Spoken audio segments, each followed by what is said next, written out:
B. Roy, nice. One of my favorite players of all time. Yo, B. Roy was... You got a classic interview talking about him, too. He nice. Said no flaws in this game. Nice, yo. He was that nice? Ooh. B. Roy was nice. Can I ask you a like question? Wade nice. So me and Jamal Crawford, one of my good guys, he's a good dude. Me and him used to battle about him and Joe Johnson. Who was better? Out of Jamal and Joe? Yeah. Out of B. Roy and Joe? Yeah. B. Roy. It's not even close?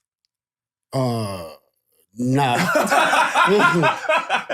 I love Joe. B. Roy was nice. Joe was nice. Easy. It's not that easy. I'm just saying, like, as I was... I mean, he guard both of them. And I gotta respect it because you are who you are. Yeah. No, Roy was tougher than, he had that knee surgery. He gave me 40. Nobody gave me 40. The 40 was in my face. Damn. You know what I'm saying? And I was like, I was baffled. I'm like, here I am in my prime. I'm in his ass and all that. And he just go right, fade. Like, this Jeff was crazy, bro. He's nice. That was crazy. Well, yeah, pause. But ooh, that was a pause. Yeah. Rewind. Damn. I was trying to let that ride, but that was insane, man. They had let the first one ride, but the second one was crazy. Yo, I gotta get on my P's and Q's. Yeah. You was like, and I was in his ass. I was like, there's so much other hoop shit we could talk about, but that one is crazy. That's good.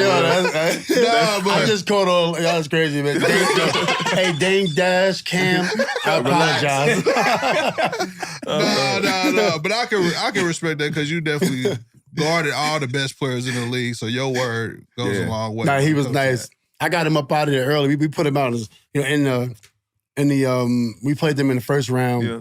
Got him up out of there in the first. We was a 6 seed. They was a 3. Mm-hmm. So we got them up out of there. And then the next year, the next round, I was averaging 25. I was playing really well. So I thought I was gonna go back to Houston. And then I said, all right, since I'm not going back to Houston because they didn't offer, we don't want to get into that. Then I wanted to come back to Naptown. Yeah. I never thought about going. The Lakers just beat us, so I'm super competitive. Mm-hmm. King James. I would have went to Cleveland, but I'm super competitive. I want to play against all these dudes, so I ain't go to Cleveland because of that. Not because I love King James. And then when Indiana turned me down, then I called Detroit. I want to go to Detroit because I'm all about the story. And I was like, damn, that should be dope if I can win a title here. All right, cool. I can't win a title in Indiana. That should be dope if I can win a title in Detroit. But then Detroit was like, nah, too much has happened. I would love to hear how that phone call went. Well, I told my agent, and my agent was like, nah, we don't. I'm a lot of history. Yeah, a lot of history there. Too soon, baby. I want to get into. I like to go into the fire. I like to go into the lion's den. I love being in the mouth of the lion. So when that didn't happen, I didn't even want to go to the league. I tried to go to Greece because I'm like, there's nobody I want to play with. Well, real talk. My agent was David Bauman, so I said, Dave, I'm not gonna go to Indiana. Or the Knicks was like, the Knicks wasn't an option because then Donnie Walsh was with the Knicks. Okay. He was my GM here. Yeah. I tried to go to the Knicks, but that was like, it was just too much history there. Mm-hmm. So I said, all right, cool, I'm just gonna go to Greece. Because I always wanted to go to Europe and just ball out in my prime.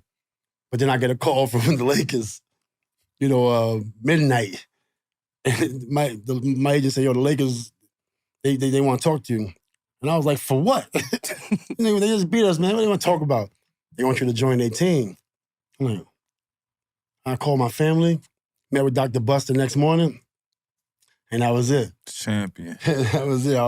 I've been watching Winning Time, man, and just to see how he ran the organization. So I can imagine how, like you said, it was such a smooth transaction. You went from, I ain't going nowhere to Dr. Bus called us up. He was that good. Like, Incredible. He was that good. He's a hands-off, he got a lot of hands-off owner.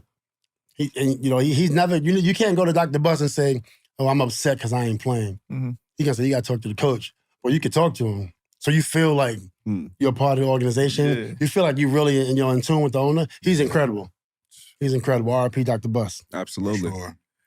But that championship run y'all had, like y'all had that series against the Celtics is still one of the best NBA finals ever, man. Yeah, it was wild. How was it like playing, like you say, you playing with Kobe in that environment in the trenches? How was that feeling? Like, was that probably your favorite like basketball series you ever played in? One of the best of them? Well, me personally, when I was in Houston, I was in my prime in Houston, but when I got to the Lakers the next year, I was still, you can't get worse in your prime in 4 months. Yeah. So I was really, but you playing with Kobe, so I had to change my whole mindset. Mm-hmm. I actually asked for a trade that year because I just couldn't get off. And then I met with Dr. Buss. He was like, hey, we're just trying to win. And I said, okay, role play time. That was a tough adjustment. Yeah. So when I got to the point where I accepted the role, I started to excel in a role.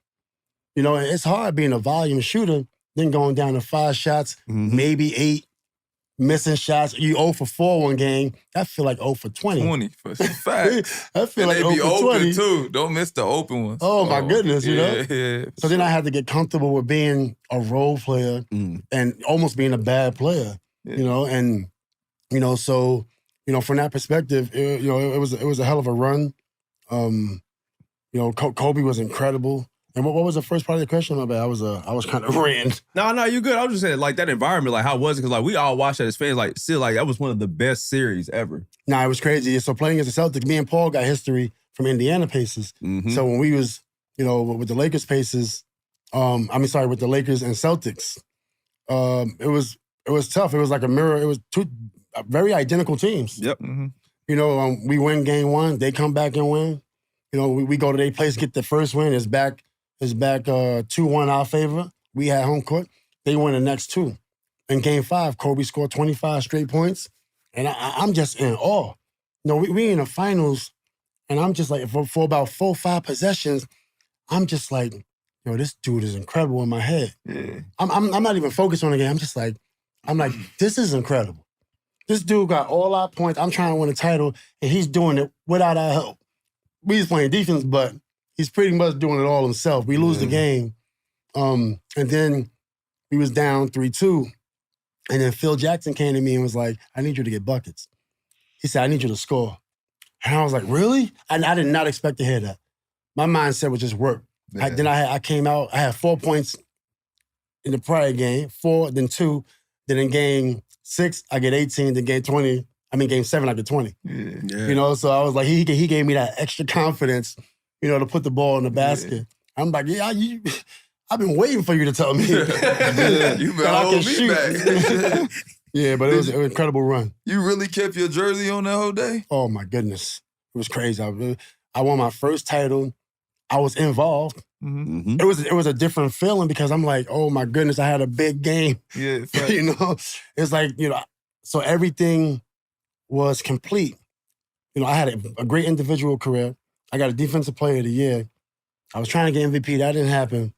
Then I got my title. I've been an all-star once, so I'm happy. I'm content. Yeah. And then I'm like, damn.